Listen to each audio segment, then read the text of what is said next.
The moment Linda Hargrove flashed that plastic smile across the Sunnyvale Estates community meeting, I knew exactly where this was headed.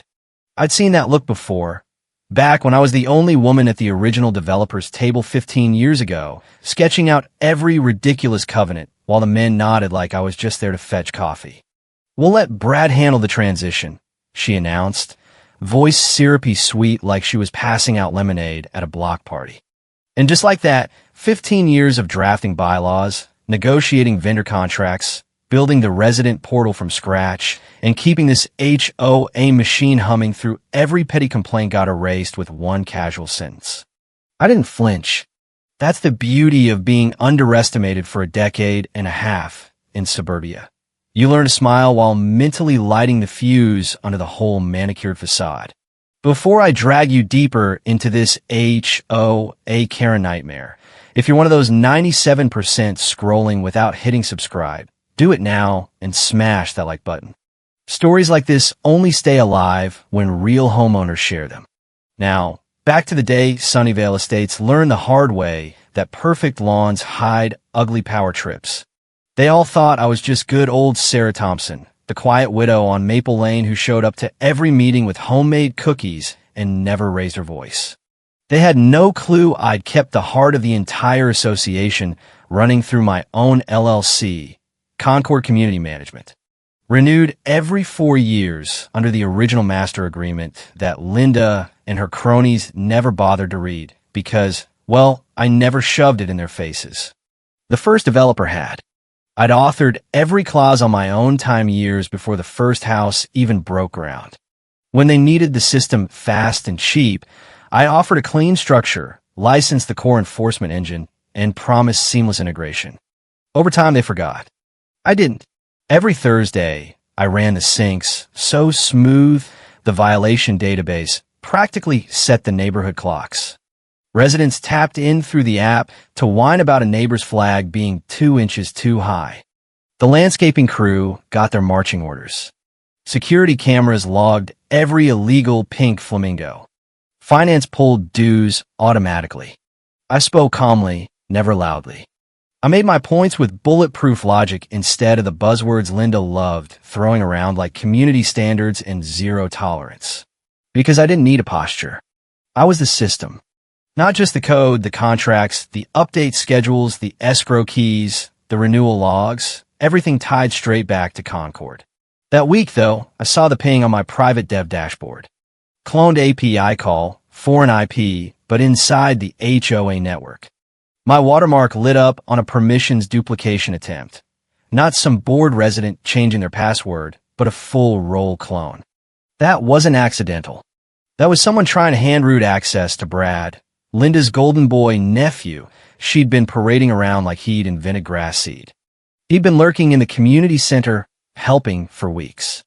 Linda introduced him at the last potluck as our next big thing, like she'd just unwrapped a fresh Ivy League HOA starter pack. Brad was all teeth and cargo shorts, nodding along to talks about easement rights he couldn't spell. I'd overheard him say, "Let's agile the violation workflow," in a meeting, and I swear my soul left my body for a second.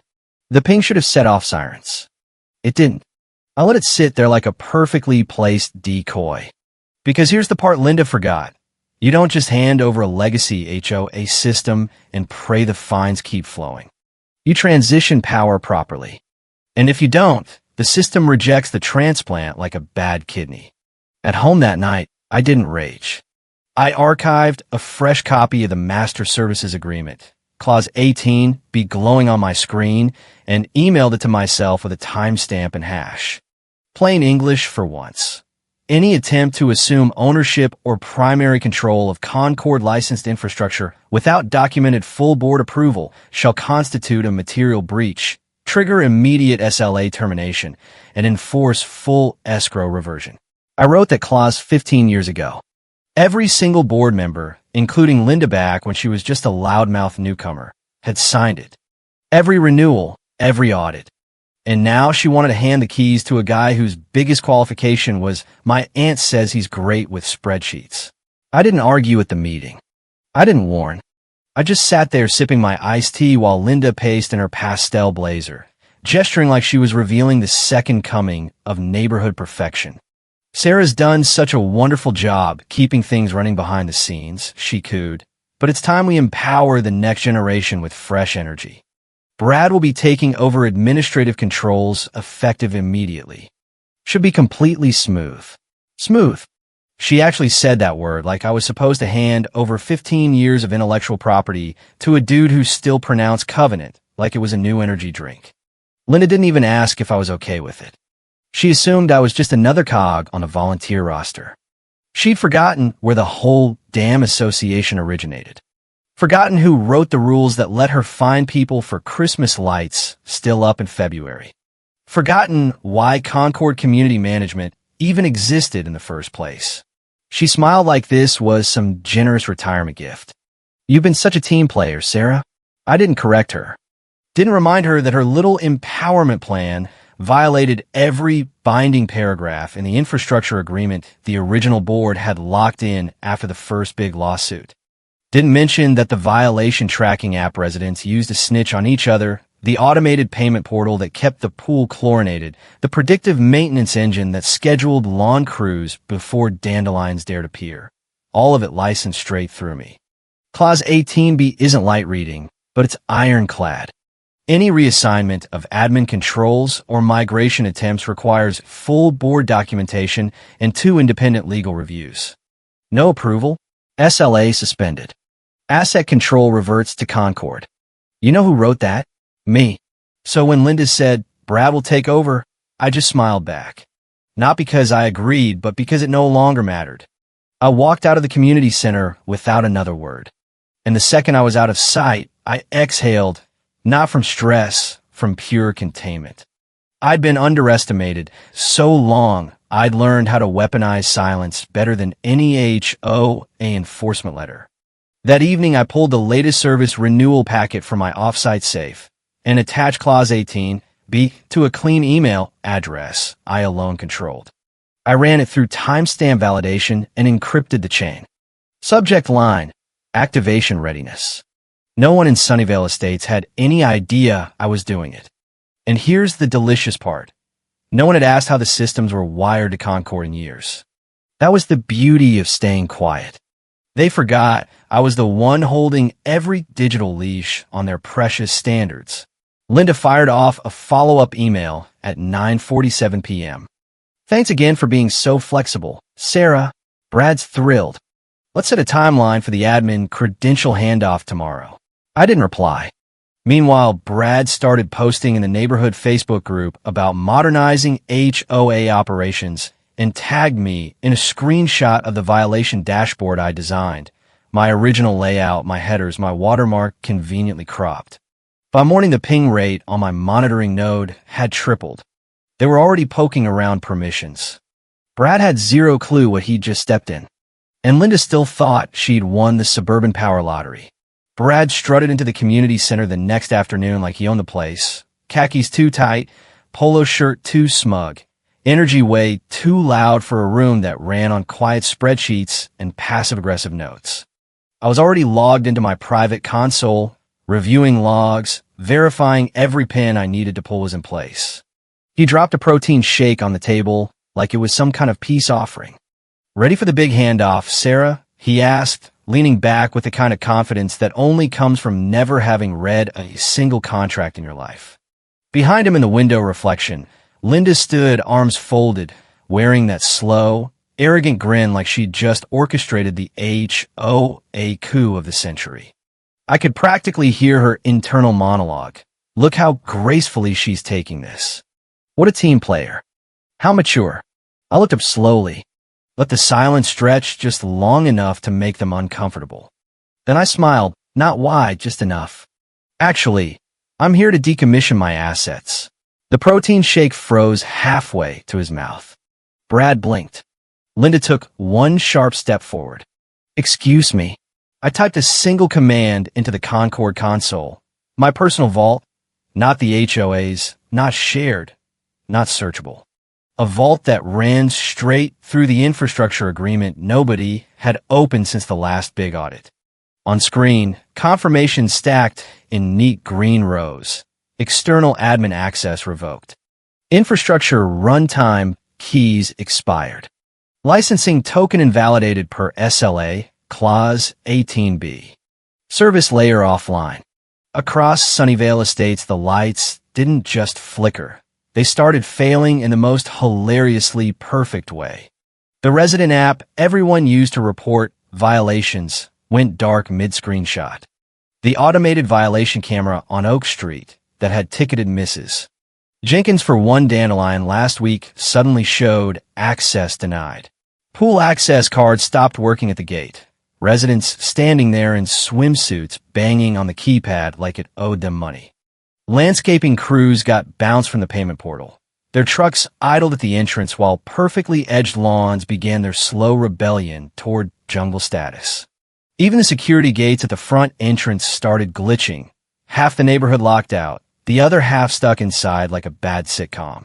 I didn't flinch, didn't gloat, just logged out clean. Linda stepped forward, voice low but already cracking. "What exactly do you think you're doing, Sarah?" I looked her dead in the eye. "Fulfilling the SLA you just violated."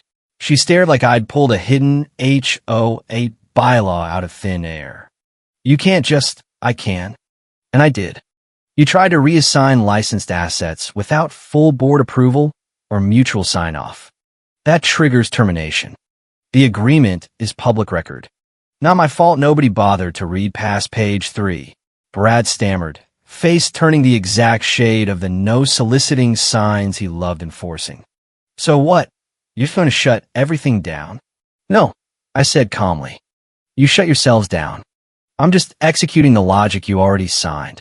Linda looked like she'd aged 10 years in 10 seconds. "You realize what this means for the neighborhood?" Of course I realized. That was the entire point. Within the hour, the group chat exploded. Residents texting me, calling my cell, even my retired neighbor across the street banging on my door, asking why his pool key suddenly read, "License suspended. Contact Concord Community Management."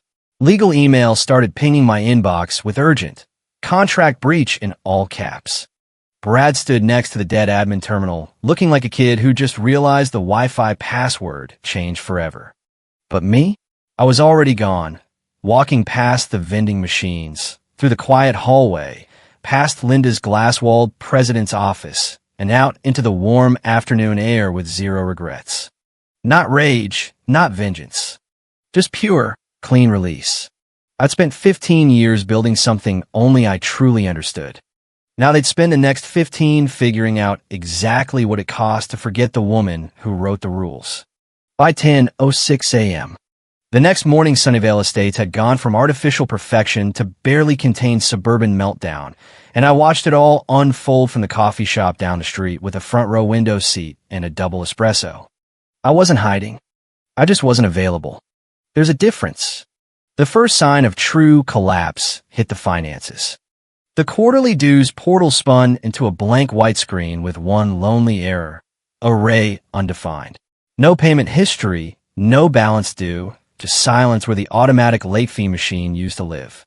Then the violation tracking system lit up like a Christmas tree nobody was allowed to leave up past January 15th. Except now, every camera was offline and the app refused to let anyone file a complaint. Linda's favorite weapon, her daily enforcement reports, had vanished into digital nowhere. The landscaping vendor texted the group chat in all caps, "Payment portal down. Crews pulled until resolved."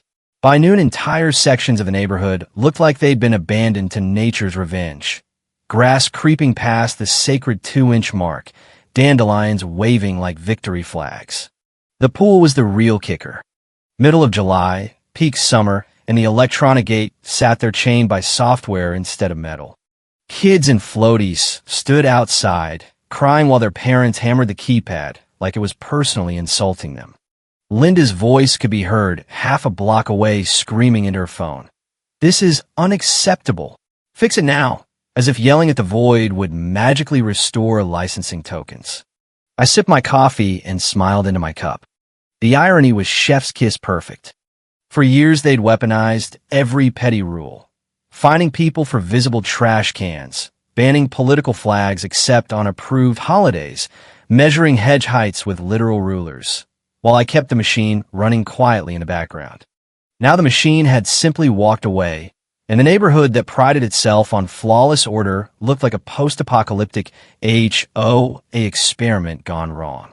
By 11:22 a.m., my voicemail lit up with Linda's voice, tight and force calm. "Sarah, sweetheart, let's talk this through. I think there's been some miscommunication." Miscommunication. That word made me laugh out loud right there in the cafe. The barista glanced over. I just raised my cup in a silent toast. Linda thought this was personal. It wasn't. This was structural. You can replace people, but if you don't understand what they built and who actually owns the license, you're not transferring power. You're tripping every breaker I ever installed. Monday morning at 7:30 sharp, the emergency board Zoom popped up.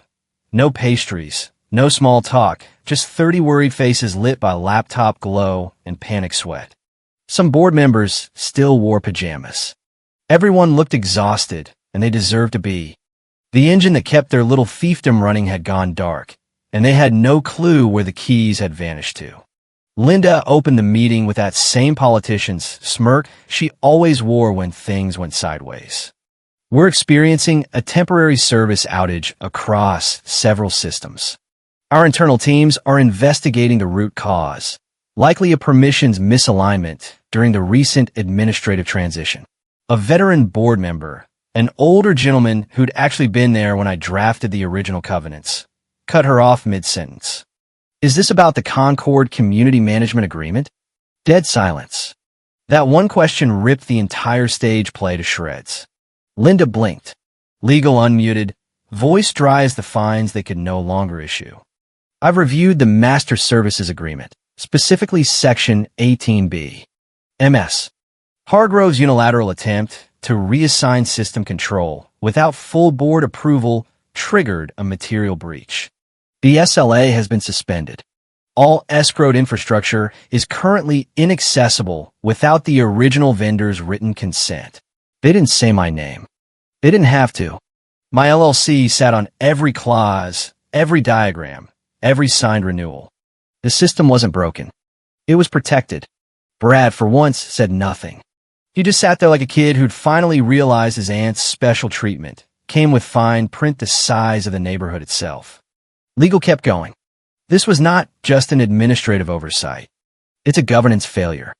One of the board members pulled up my final renewal invoice on screen and read it out like a courtroom verdict. SLA suspended. Infrastructure return pending mutual sign-off. Licensing governed under Concord Community Management LLC. Renewed via silent contract auto-renewals last validated Q4 2023. She paused and looked straight at Linda. "Did you know about this?" Linda stammered. "It's an old agreement legacy tech. I assumed it was rolled into internal operations after integration." The CFO repeated it flat. "You assumed." And then the final blow landed. Not from me, but from a new interim advisor who joined quietly. He slid a single PDF onto the shared screen. No commentary. Just the Concord renewal history from 2010 through 2025, every 4 years, signed, dated, approved. Always through the original board. Always by people who actually read what they signed. Linda didn't speak again for the rest of the call. I was on mute, camera off, watching the whole train wreck from my kitchen table in sweatpants with a chipped mug of tea. And no, I didn't gloat. I didn't cheer. Because this wasn't revenge. This was exposure. They didn't lose control because they wronged me personally. They lost it because they stopped paying attention to the woman who'd literally written the neighborhood's DNA. By noon, the final locks clicked into place. It wasn't dramatic. No sirens, no SWAT team, no flames. Just a quiet, methodical blackout spreading through every system that had once kept Sunnyvale Estates looking like a magazine cover. One by one, they went dark. The violation database offline. The payment portal frozen. Customer amenity access dead. Vendor integrations throwing 403 forbidden errors. Every internal HOA tool suddenly displayed the same small, irreversible gray footer. Powered by Concord Community Management. Access revoked. Contact vendor for reinstatement. Residents started hovering at each other's driveways, whispering, "Is anyone else's app down?" Then the sharp realization hit. No more automated fines, no more Linda's daily enforcement emails, but also no more pool, no more scheduled lawn service, no more working security cameras. The group chat turned into pure suburban comedy gold. People posting screenshots of their now visible trash cans with captions like "finally free," while Karen types panicked about property values plummeting. Linda called legal again. I imagine the conversation was just her repeating, "What do we do?" and legal answering, "We wait." She tried rallying the board, but they'd already seen the clause. They'd seen the signatures. So when she demanded an action plan, the only answer was the one I'd coded into every layer. You don't own what you try to seize. The best part? Brad's first official project sync as acting systems director was scheduled for 2 p.m. He'd booked the community center, prepped slides, even sent out an agenda titled Streamlined HOA Evolution. At 1:57 p.m., the meeting invite auto-canceled with a one-line response from infrastructure. No systems available. Transition failed. 3 words Linda hadn't planned for in her wildest power fantasies. She paced the hallway that afternoon like a woman trying to get cell service in a hurricane. Phone glued to her ear, voice too loud and too fast. People started texting me updates. Apparently, when legal told her Concord had revoked every back-end integration per SLA protocol, she just stood there blinking like the words themselves were written in a foreign language. It wasn't personal. I wanted to tell her it was legal. It was structural. And it was locked tighter than the pool gate she'd spent years guarding like it was Fort Knox. By Thursday morning, they'd given up pretending and turned everything over to full legal audit.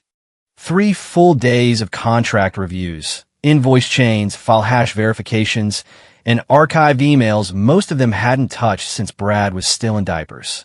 They even dragged out the hard copies from the storage unit, the ones nobody liked visiting because the lights flickered and the door stuck. Funny how the most important papers always live where the Karens never want to look. Every layer they peeled back told the same story. They never owned the system. They licensed it from me. Every core workflow, every automated fine generator, every amenity access protocol, every vendor contract. It was all bound to Concord Community Management under the agreement signed in 2010 and renewed 4 times without a single hiccup. Why? Because the system worked flawlessly. Because I kept it quiet. Because they stopped paying attention the moment the lawn stayed green. Clause 18B wasn't even hidden. It was just ignored, buried in the boilerplate they thought only mattered when someone actually sued. But I didn't sue. I enforced. And once triggered, that clause did exactly what I designed it to do: shut down access, freeze asset control, escrow everything until mutual consent was reestablished. It wasn't dramatic. It was surgical. The last renewal had been late Q4. Linda hadn't even signed it. Her predecessor had, months before she clawed her way to the presidency. Brad had zero idea the clause existed, let alone that it required full board review to override. That's the part that finally broke their rhythm. Not the outage itself, but the cold realization that every dependency was documented, every update tracked, every script timestamped, every log hashed and filed under my private custodial registry. The backups? Mine. The failover logic? Mine. The silent monitoring nodes embedded in the resident app? Also mine. They called me the quiet one. But the quiet one had custody. Linda tried to rewrite history in that Thursday call, claiming I'd withheld critical access points and failed to communicate infrastructure changes clearly. The audit trail laughed in her face. Time-stamped notices, tagged renewals, digital receipts with every update routed straight through Concord. Every board member saw it in black and white. Toward the end, the interim advisor finally spoke, pulling up one last file I'd left behind in the shared drive before I walked out. It wasn't hidden. It wasn't encrypted. It was just there. A single text memo titled plainly Custodian Final Log. Inside, one line, Custodian Departure Initiated. Ownership Log Archived. Good luck. No threat. No signature. No emoji. Just the last thing I needed to say. And judging by the dead silence that followed, it said everything. The email arrived at 6:42 a.m. Friday morning. Subject, let's talk. It wasn't from Linda. It wasn't for Brad. It wasn't even from legal. It was from the HOA chairman himself, the same man who'd once nodded through my original infrastructure presentation like it was background music at a barbecue. The same man who'd once asked me if back-end logic meant the part that handled pool chemicals. That man was now asking if I had time for a call. No calendar invite, no assistant, just 3 simple lines. We want to bring you back. Name your price. Let's fix this together. I read it 3 times before setting my coffee down. There it was, the sweet sound of consequences finally landing in the cul-de-sac. I didn't reply right away. I finished breakfast. I walked the dog. I cleared out the last of my webhook connections just to feel the quiet finality. Then, just before 10 a.m., I answered with a single PDF attachment. It wasn't a return offer. It was a brand new license reinstatement protocol. Tokenized access levels. No single admin would ever hold complete control again. Escrow-mediated updates. All changes required mutual sign-off through an independent third-party tech escrow. Quarterly access reviews conducted by outsiders, not internal Karens. Rate sheet updated, triple the original. Retroactive breach penalty included. Zero trust clause. No verbal agreements. Everything written. Everything signed. There was even a clause for one-time onboarding assistance, 10 hours maximum. After that, they'd either comply or the systems would lapse again. I didn't ask for a title. I didn't want one. That had been the problem the first time around. They thought power came from titles and blazers. Real control doesn't need a label. It writes the label.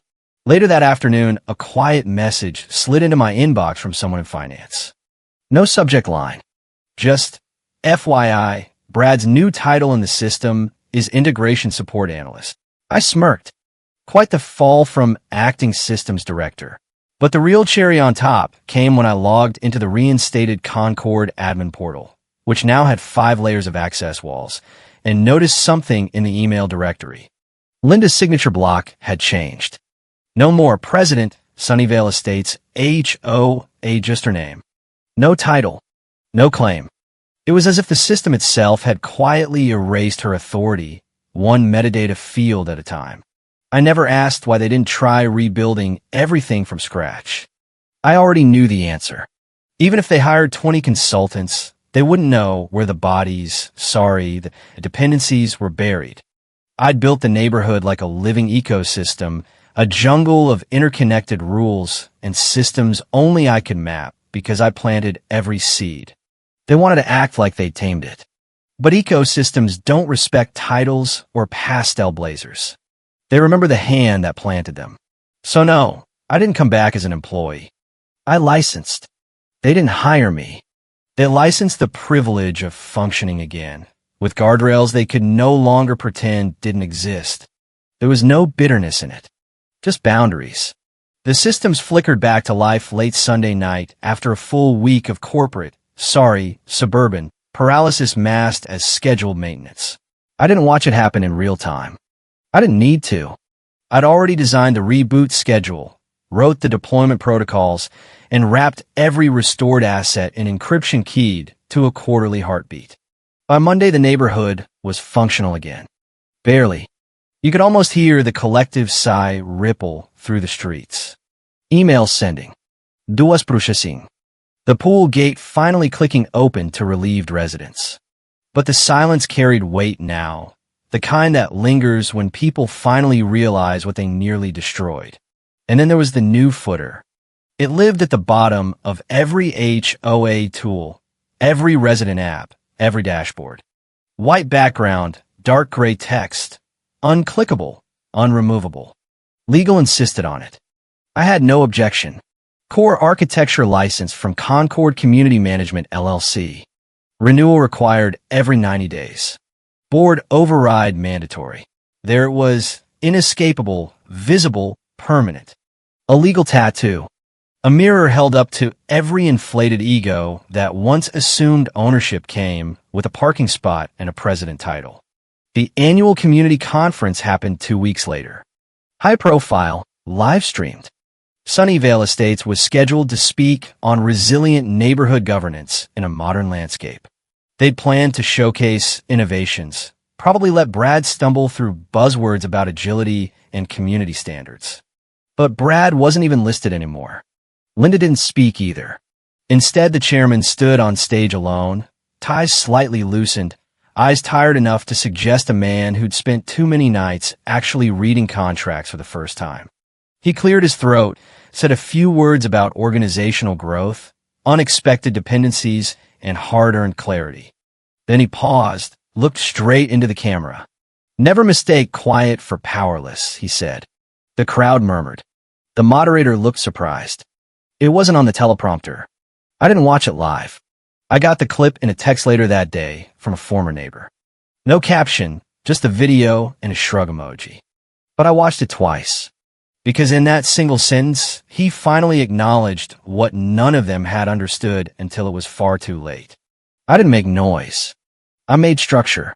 And they never once thought to check who held the foundation.